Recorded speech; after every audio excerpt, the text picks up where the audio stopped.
ចាសួស្តីបងប្អូនយើងមានផ្កាត្បូង2គ្រាប់បងប្អូនស្អាតមែនតើទំហំវាដូចជាទំហំ1គីឡូ1គីឡូជាងបងប្អូន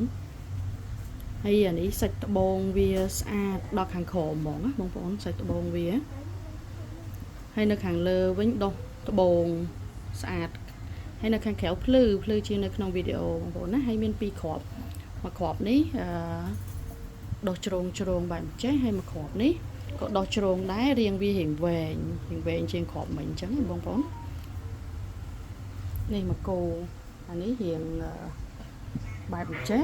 រៀងចេះហើយអានេះរៀងវាវែងចេះ